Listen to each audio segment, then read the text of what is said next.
Friend welcome to our channel Swami Om chemistry classes.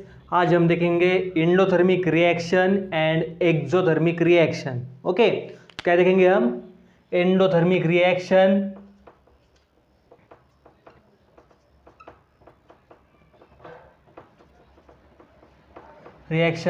And exothermic reaction.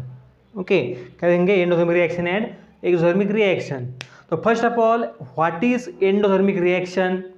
Endo means अंदर, thermic means heat और energy. जिस reaction में हम heat use करते हैं रिएक्टेंट के साथ प्रोडक्ट बनाने के लिए, उस रिएक्शन को कहते हैं हम endothermic reaction. Likewise exothermic reaction, exo means बाहर।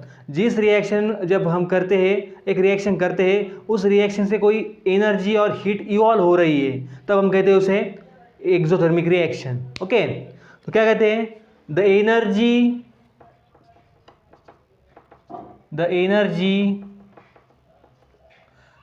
रिएक्शन कहेंगे, the reaction in which the energy is given to the system is called as endothermic reaction. Second one is exothermic reaction, the reaction in which the energy liberated out from the reaction is called as exothermic reaction. क्या कहते हैं हम? Exothermic reaction. एक point हो गया। अब second point enthalpy की। अब देखो, the sum of product of enthalpies of the reactant and the product में कुछ तो डिफरेंस होगा, इसके साथ उसकी स्टेबिलिटी निर्धारित होगी। जिस रिएक्शन में स्टेबिलिटी ज़्यादा है, समझ लो एक्सोथर्मिक में स्टेबिलिटी ज़्यादा है। कैसे ज़्यादा है? उसकी sum of the product of enthalpies of the reactant product से ज़्यादा है। मतलब क्या? जो एंथैल्पीज है, जो हीट है, जो एनर्जी है, वो रिएक्टेंट की ज़्यादा है। और क्या होता है, हर रिएक्शन में, केमिस्ट्री में हम क्या कहते हैं, हर रिएक्शन स्टेबिलिटी की तरफ जाती है। जिस रिएक्शन में स्टेबिलिटी चाहिए वो स्टेबिलिटी जाती है। एक तो एनर्जी लिबरेट करती है और एनर्जी गेन करती है। लेकिन जो एनर्जी गेन करते हैं वो अनस्टेबल रहते हैं, और जो एनर्जी लिबरेट करते हैं वो स्टेबल रहते हैं। Therefore the sum of the product of enthalpies of product and sum of the enthalpy of reactant. अब देखो, एक्सोथर्मिक रिएक्शन है, एनर्जी बाहर गई है, मतलब रिएक्टेंट्स की एनर्जी कम हो गई है और प्रोडक्ट फॉर्म हुआ है। तो क्या होगा यहाँ पे? AR होगा, सही नहीं आएगा। एनर्जी ऑफ प्रोडक्ट और enthalpy of enthalpy of reactant is greater than enthalpy of product. Okay, enthalpy of product less than enthalpy of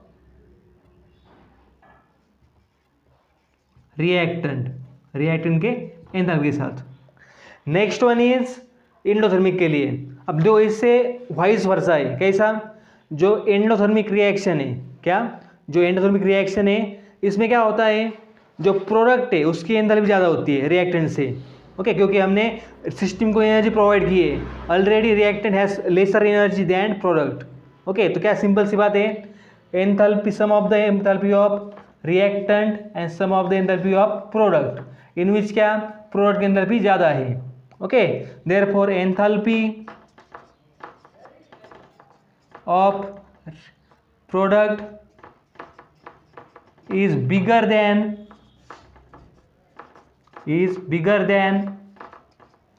enthalpy of reactant। ये हो गया second point. Then next third point कौन सा था? Stability का। अब देखो, जिस रिएक्शन में प्रोडक्ट की एनर्जी कम है वो स्टेबल होगा। ओके, देयरफॉर यहाँ पे प्रोडक्ट की एनर्जी कम है, दैट इज स्टेबल।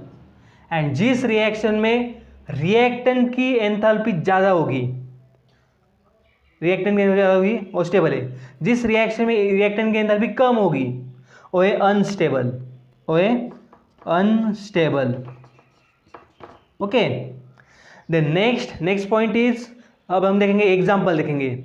एग्जाम्पल कौन से है? इसका एग्जाम्पल है, एंडोथर्मिक का एग्जाम्पल है, carbon plus oxygen gives CO2, उसकी एंथैल्पी है negative.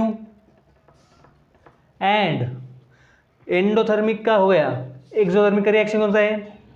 Nitrogen plus oxygen gives 2NO, that is enthalpy is positive.